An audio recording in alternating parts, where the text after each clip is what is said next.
জেলার সবচেয়ে বড় অফিসার ডিএম ইধিকা কুমারীর মা পুরনো ছেঁড়া কিন্তু পরিষ্কার কাপড় পরে ক্লান্ত পায়ে একটি অত্যন্ত বিলাসবহুল এবং নামকরা জুয়েলারির দোকানে প্রবেশ করেন। তার পোশাক ও চলাফেরা দেখে কেউই আন্দাজ করতে পারেনি যে তিনি এই জেলার ডিএমের মা। তার মুখে ছিল নিষ্পাপ ভাব, কিন্তু চোখে স্পষ্ট ফুটে উঠেছিল বছরের পর বছর তপস্যা ও সংগ্রামের ছাপ। দোকানে উপস্থিত সকল গ্রাহক, কর্মী এবং ম্যানেজারের দৃষ্টি একযোগে সেই বৃদ্ধার দিকে স্থির হয়ে যায়। সবাই তার দিকে তাকিয়ে থাকতে থাকে, যেন কোনো অচেনা জগতের প্রাণী এসে পড়েছে। কেউ কেউ নিজেদের মধ্যে ফিসফিস করতে শুরু করে, মনে হচ্ছে কোনো ভিখারি ভিতরে ঢুকে পড়েছে। জানি না কে তাকে ভেতরে ঢুকতে দিয়েছে। বৃদ্ধা এসব অনুভব করছিলেন, কিন্তু তা উপেক্ষা করে এগিয়ে যান। অনেক সাহস সঞ্চয় করে তিনি ধীরে ধীরে কাউন্টারের কাছে পৌঁছান এবং অত্যন্ত নম্রভাবে একজন সেলসম্যানকে বলেন, বাবা, আমাকে একটা ভালো এবং দামি ডায়মন্ডের নেকলেস দেখাও, এমন কিছু যা খুব বিশেষ হয়। সেলসম্যান তার কথা শুনে হেসে ফেলে, তারপর রেগে গিয়ে বলে, এই বুড়ি, তোকে কে ভেতরে ঢুকতে দিল? এটা ভিক্ষা করার জায়গা নয়। বেরিয়ে যায় এখান থেকে, নয়তো সিকিউরিটি ডেকে ধাক্কা মেরে বের করে দেব। বৃদ্ধা মা চুপচাপ শুনতে থাকেন, তারপর ধীরে বলেন, বাবা, আমি কোনো ভিখারি নই, আমি এখানে গহনা কিনতে এসেছি। তোমাদের দোকানের মান সম্পর্কে অনেক কিছু শুনেছি, আর আমার কাছে এত টাকা আছে যে আমি নেকলেস কিনতে পারি। শুধু আমার কাপড় দেখে আমাকে বিচার করো না। এই সময় আরেকজন কর্মী মাঝখানে লাফিয়ে পড়ে এবং চিৎকার করে বলে, চল এখান থেকে বেরিয়ে যা, নয়তো এমন মারবো যে হাঁটার ক্ষমতা থাকবে না। সবার মাথা খারাপ করে দিয়েছিস। ভাগ এখান থেকে, নয়তো জুতা দিয়ে পেটাবো। বৃদ্ধা মহিলা তখনও শান্ত ছিলেন। তার চোখে এখনও লজ্জা নয়, বরং বেদনা নেমে এসেছিল। তবু তিনি দৃঢ়তার সঙ্গে বললেন, বাবা, আমার অবস্থা দেখে তোমরা ভুল বোঝাবুঝি হতে পারে, কিন্তু আমি সত্যি বলছি, আমি একজনের মা এবং আমি নেকলেস কিনতে এসেছি। দোকানে উপস্থিত গ্রাহকরা এখন খোলাখুলি হাসতে শুরু করলেন। কেউ কেউ ফিসফিস করে বলছিলেন, এই বুড়ি পাগল হয়ে গেছে, নিজেকে কি মনে করে ডায়মন্ড নেকলেস কিনবে, বোধহয় এর মাথা খারাপ। এই সময় একজন কর্মী তাড়াতাড়ি ভিতরে ছুটে গিয়ে দোকানের মালিককে ডেকে আনে। মালিক এসে রেগে ফেটে পড়েন, এটা কোন ভিখারি ঢুকে পড়েছে? কে একে এখানে ঢুকতে দিল? বের করো একে। কি তামাশা বানিয়ে এসেছে? বৃদ্ধা মালিকের সামনে হাত জোর করে বললেন, সাহেব, আমি কোনো তামাশা করছি না, আমি সত্যিই গহনা কিনতে এসেছি। আমার একটা ডায়মন্ড নেকলেস চাই এবং আমার কাছে পুরো টাকা আছে। আমি যদি গরিব হতাম তাহলে এই দোকানে আসা সাহসই করতাম না। মালিক এবার ধৈর্য হারিয়ে ফেলেন। ওই বুড়ি, বাজে কথা বন্ধ কর, আমাদের কাছে ফালতু কথার জন্য সময় নেই। এখান থেকে বেরিয়ে যা, নয়তো নিজের থাপ্পড় মেরে বাইরে ফেলে দেব। এই বলে তিনি সত্যিই বৃদ্ধা মহিলার গালে একটি জোরালো থাপ্পড় মারেন। আশেপাশে দাঁড়িয়ে থাকা লোকজন স্তব্ধ হয়ে যায়। আর তখনই দুজন সিকিউরিটি গার্ড এসে তাকে নির্মমভাবে টেনে দোকান থেকে বের করে দেয়। দোকানেই লজ্জাজনক দৃশ্য, সেখানে লাগানো সিসিটিভি ক্যামেরায় রেকর্ড হচ্ছিল, কিন্তু কেউই জানতো না যে এই ভিডিও তাদের ভবিষ্যতের সবচেয়ে বড় আক্ষেপ হয়ে উঠবে। বৃদ্ধা মা গলিতে একা বসে কাঁদতে থাকেন। তার চোখের জল থামছিল না। ফুপিয়ে ফুপিয়ে কাঁদতে কাঁদতে তিনি বাড়ি ফিরে যান। মনে মনে বিড়বিড় করতে থাকেন, আমি আমার মেয়েকে ভিক্ষা করে পড়িয়েছি, না খেয়ে তাকে ডিএম বানিয়েছি। যদি সে জানতে পারে যে তার মায়ের সঙ্গে এমন অপমান হয়েছে, তাহলে তার হৃদয়ে কি যাবে জানি না। আমার মেয়ে এত বড় অফিসার, আর আজ আমি তার মা হয়েও এত অপমানের তিক্ত ঘটনা সহ্য করছি। বাড়ি ফিরে বৃদ্ধা মা সারা রাত পাশ ফিরে কাটিয়ে দেন। অপমানের সেই স্মৃতি তার হৃদয়ের ছুরির মতো চলছিল। অবশেষে তিনি ফোন তুলে নেন এবং তার মেয়ে জেলার ডিএম ইধিকা কুমারীকে কল করেন। অফিসে ফাইলের মধ্যে ডুবে থাকা ইধিকা মায়ের নামে ফোন দেখে তার মুখে হাসি ফুটে ওঠে। তিনি তৎক্ষণাৎ কল রিসিভ করেন। হ্যাঁ মা, তুমি কেমন আছো? সব ঠিক আছে তো? মা তার কণ্ঠ সামলে বলেন, ঠিক আছি বেটা। কিন্তু এই কথা বের হতেই তার চোখ দিয়ে অশ্রু ঝরে পড়ে। তিনি ফুপিয়ে কাঁদতে শুরু করেন। ইধিকার হৃদয়ে যেন কেউ আগুন ধরিয়ে দিল। মা, তুমি কাঁদছো কেন? কি হয়েছে? আমাকে বলো, প্লিজ বলো, আমি সহ্য করতে পারছি না। আসলে কি হয়েছে? মা চুপ রইলেন। হৃদয়ে ঝড় উঠলেও তিনি মেয়েকে বোঝা দিতে চাননি। নিজেকে সামলে তিনি বললেন, কিছু হয়নি বেটা, শুধু তোর কথা খুব মনে পড়ছিল তাই ফোন করলাম। ইধিকার কণ্ঠ কঠোর হয়ে গেল। না মা, আমার থেকে সত্যি লুকিও না, তোমাকে আমার কসম, তোমাকে সবই বলতে হবে। এবার মা বাধ্য হলেন, কাঁপা কাঁপা কণ্ঠে তিনি সব বলে দিলেন। কিভাবে তাকে জুয়েলারির দোকানে ভিখারি ভাবা হলো, কিভাবে কর্মীরা ধাক্কা মেরে বের করে দিল, কিভাবে মালিক তাকে থাপ্পড় মারল এবং কিভাবে পুরো দোকানের সামনে তাকে অপমানিত করা হলো। ইদিকার চোখ রাগে ভরে গেল। তিনি ভেতর থেকে কেঁপে উঠলেন। কি মায়ের সঙ্গে এমন করার সাহস কার হলো? তার গাল লাল হয়ে গেল, রাগে চোখের রক্ত নেমে এসেছিল। ভেতর থেকে তিনি ভেঙে পড়েছিলেন এবং জ্বলছিলেন। আমি এত বড় অফিসার আর আমার মায়ের সঙ্গে এত বড় অপমান, এই অন্যায় আমি কখনোই মেনে নেব না। এর প্রতিশোধ নেওয়া হবে। তিনি মাকে সান্ত্বনা দিয়ে বললেন, মা, এখন তুমি একদম চিন্তা করো না, আমি কালই ছুটি নিয়ে বাড়ি আসছি। তোমাকে ঘুরতে নিয়ে যাব এবং সেই ডায়মন্ড নেকলেস যে করেই হোক নিয়ে আসবো। মাকে সান্ত্বনা দিয়ে ইধিকা ফোন রেখে দিলেন। সেই রাতে তিনি এক ফোঁটা ঘুমাতে পারলেন না। পরের দিন ইধিকা কুমারী বাড়ি পৌঁছে গেলেন। দরজা খুলতেই মা মেয়ে একে অপরের গলা জড়িয়ে ধরলেন। দুজনের চোখেই অশ্রুতে ভিজে গেল। মা, তুমি যদি আমাকে সত্যি না বলতে তাহলে আমি নিজেকে কখনো ক্ষমা করতে পারতাম না, ইধিকা ফুঁপিয়ে বললেন। সেই আলিঙ্গনে বছরের পর বছরের কষ্ট, পরিশ্রম আর বিচ্ছেদে গলে গেল। মা মনে করেছিলেন কিভাবে তিনি না খেয়ে ভিক্ষা করে মেয়েকে পড়িয়েছেন, আর মেয়ে মনে করিয়েছিলেন কিভাবে তিনি দিন রাত পরিশ্রম করে এই মর্যাদা অর্জন করেছেন।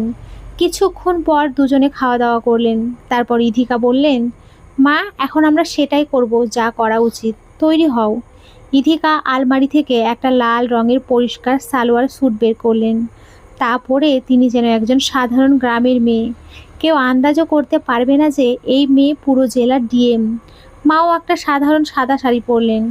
দুজনে এমনভাবে তৈরি হলেন যেন গ্রামের দুজন গরিব মহিলা। তারপর হাত ধরে তারা সেই জুয়েলারির দোকানের দিকে রওনা দিলেন, যেখানে মায়ের অপমান হয়েছিল।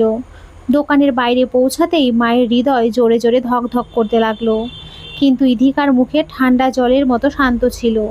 তারা দুজন দোকানে ঢুকতেই দোকানে থাকা কর্মী ও গ্রাহকরা থমকে তাদের দিকে তাকাতে লাগলো। ফিসফিস শুরু হলো, আরে এই সেই বুড়ি, আজ তার মেয়েকে নিয়ে এসেছে, মনে হচ্ছে আবার তামাশা করবে। কেউ হাসলো, কেউ ঘৃণার দৃষ্টিতে তাকালো। এদের যোগ্যতা নেই এখানে দাঁড়ানোর, কিনবে কি গহনা? কিন্তু ইধিকা কারো পরোয়া করলেন না। তিনি মায়ের হাত শক্ত করে ধরে রাখলেন এবং সোজা সেই সেকশনের দিকে এগিয়ে গেলেন যেখানে ডায়মন্ড নেকলেস সাজানো ছিল। দোকানের পরিবেশ হঠাৎ ভারী হয়ে গেল।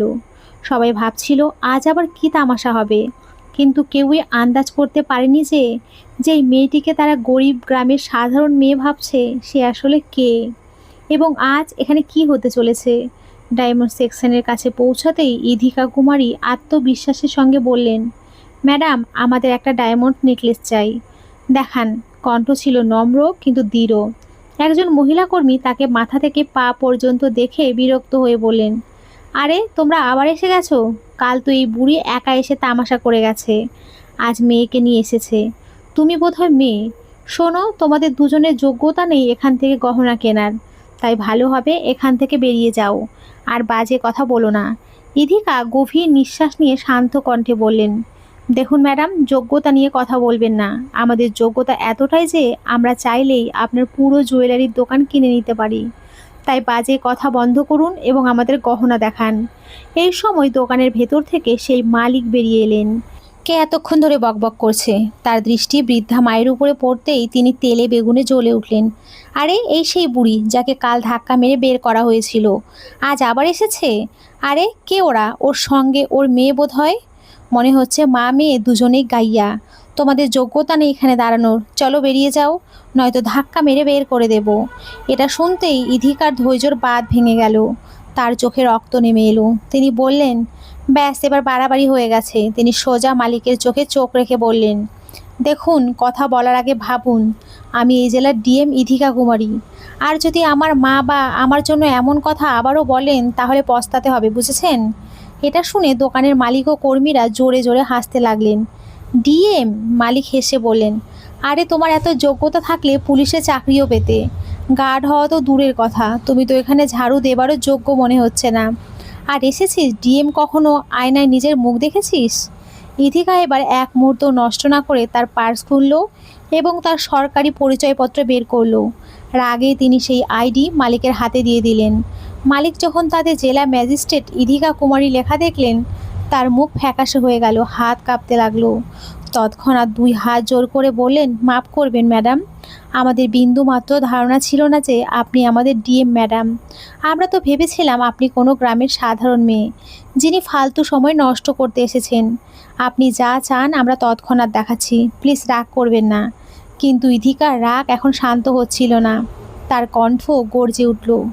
আমার এখন কোনো গহনা চাই না। আগে বলুন, কোন অধিকারে আপনি আমার মাকে থাপ্পড় মেরেছেন? কোন অধিকারে তাকে ধাক্কা মেরে বের করে দিয়েছেন? আপনি তাকে সবার সামনে অপমান করেছেন, আর এখন মিথ্যা বলে আপনার ভুল ঢাকতে চাইছেন। মালিক মিথ্যে বানাতে লাগলেন। না ম্যাডাম, এমন কিছুই হয়নি। আপনার মা নিশ্চয়ই ভুল বুঝেছেন। আমরা তাকে শুধু ফিরে যেতে বলেছিলাম, মারধর করিনি। তিনি হয়তো মিথ্যা বলছেন। প্লিজ এই কথাগুলো ভুলে যান। ইধিকার চোখে ঘৃণা নেমে এলো। মিথ্যা বলা বন্ধ করুন। আমি সব জানি আপনি কি করেছেন। আমার কাছে প্রমাণও আছে। আমাকে কাপড় দেখে বিচার করার ভুল আপনি করেছেন। আর আজ আমি আপনাকে শেখাবো যে মানুষের অওকাত তার কাপড় দিয়ে নয়, তার কর্ম দিয়ে হয়। দোকানে নীরবতা ছড়িয়ে পড়ল। কর্মী ও গ্রাহকরা মূর্তির মতো দাঁড়িয়ে রইল। কেউই আন্দাজ করতে পারেনি এর পরে কি হবে। ইধিকা মালিকের দিকে চোখ গরম করে বললেন, আচ্ছা, আপনারা বলছেন আমার মা মিথ্যা বলছেন, তাহলে চলুন প্রমাণও দেখে নিই। আপনাদের জুয়েলারির দোকানে তো সিসিটিভি ক্যামেরা লাগানোই আছে। চলুন ফুটেজ চেক করি। যদি আমার মায়ের সঙ্গে খারাপ ব্যবহার না হয়ে থাকে তাহলে আমি এখান থেকে চলে যাব। এটা শুনে মালিকের মুখের রং উড়ে গেল। তার কপাল থেকে ঘাম ঝরতে লাগলো। তিনি এদিক ওদিক তাকালেন, তারপর বাধ্য হয়ে ম্যানেজারকে ইশারা করলেন। কিছুক্ষণ পর স্ক্রিনে সিসিটিভি ফুটেজ চালানো হলো। ফুটেজ দেখতেই ইধিকার হৃদয় কেঁপে উঠল। ফুটেজে স্পষ্ট দেখা যাচ্ছিল কিভাবে মালিক তার মাকে থাপ্পড় মেরেছেন, ধাক্কা দিয়ে বের করে দিয়েছেন এবং পুরো দোকানের সামনে অপমান করেছেন। ইধিকার চোখে পানি চলে এলো। এক মুহূর্তের জন্য তার গলা রুদ্ধ হয়ে গেল, কিন্তু পরক্ষণেই তার চোখে রাগের আগুন জ্বলে উঠল। ইধিকার কণ্ঠ গর্জে উঠল, বাহ, আপনারা আমার মায়ের সঙ্গে এমন ব্যবহার করেছেন শুধুমাত্র তার কাপড় সাধারণ ছিল বলে। আপনারা কি ভাবেন মানুষের যোগ্যতা তার কাপড় দিয়ে নির্ধারিত হয়? কেউ এখানে গহনা দেখতে এলে আপনাদের কাজ তাকে দেখানো, সে কিনবে কিনা সেটা তার ইচ্ছে। দোকানে নীরবতা ছড়িয়ে পড়ল। সকল কর্মী ও গ্রাহক মাথা নিচু করে দাঁড়িয়ে রইল। ইধিকা আরও বললেন, আপনারা যা করেছেন তা ক্ষমারও যোগ্য নয়। আমার মায়ের সঙ্গে খারাপ ব্যবহার করে তাকে থাপ্পড় মারা, ধাক্কা দিয়ে বের করে দেওয়া, এটা শুধু অপরাধ নয়, আইনত অপরাধ। আমি আপনাদের সবার বিরুদ্ধে মামলা করব। মহিলার সঙ্গে দুর্ব্যবহার ও অপমানজনক আচরণের জন্য আপনাদের জেলে পাঠানো হবে, আর এটা আমি নিজে করাবো। মালিক হাঁটু গেড়ে হাত জোর করে বলতে লাগলেন, ম্যাডাম প্লিজ আমাদের ক্ষমা করে দিন। আমরা জানতাম না যে তিনি আপনার মা। যদি জানতাম তাহলে। ইধিকা মাঝখানে টোকা দিয়ে বললেন, যদি তিনি আমার মা না হতেন তাহলে কি তাকে অপমান করা ঠিক ছিল? মানুষের সম্মান তার সম্পর্ক তার পদের জন্য নয়, তার মানুষ হওয়ার জন্য হওয়া উচিত, বুঝেছেন? মালিক কাঁদতে কাঁদতে বললেন, ম্যাডাম আমরা আমাদের ভুল বুঝতে পেরেছি। আমরা সবাই আপনার কাছে ক্ষমা চাইছি। এরপর থেকে এমন কখনো হবে না। আমরা প্রত্যেকে গ্রাহকের সঙ্গে সম্মানের সঙ্গে ব্যবহার করব। সে যেই হোক, প্লিজ আমাদের ক্ষমা করে দিন। ইধিকা কিছুক্ষণের জন্য চোখ বন্ধ করলেন। তিনি জানতেন যে রাগের মাথায় নেওয়া প্রতিটি সিদ্ধান্তই অস্থায়ী হয়। তিনি গভীর নিঃশ্বাস নিয়ে বললেন, ঠিক আছে, আমি এখনই মামলা করব না। কিন্তু শুনে রাখুন, যদি এই দোকানে আবার কোনো গ্রাহকের সঙ্গে এমন হয় তাহলে আমি নিজে এসে আপনাদের সবাইকে জেলে পাঠাবো। তখন ক্ষমার কোনো সুযোগ পাবেন না, বুঝেছেন? মালিক ও সমস্ত কর্মীরা হাত জোর করে বললেন, জি ম্যাডাম, আমরা শিক্ষা পেয়েছি। আমরা কসম খাচ্ছি এরপর থেকে এমন কখনো হবে না। সেই দিন থেকে সেই জুয়েলারি দোকানের পরিবেশ বদলে গেল। সেখানে আসা প্রতিটি গ্রাহকের স্বাগত অতিথিদের মতো হতে লাগলো। কাউকে আর কাপড় বা মুখ দেখে বিচার করা হতো না। ইধিকা ও তার মা যখন দোকান থেকে বেরিয়ে গেলেন তখন পুরো দোকানের লোকজন তাদের সম্মানের সঙ্গে সালাম করে দাঁড়িয়ে রইল।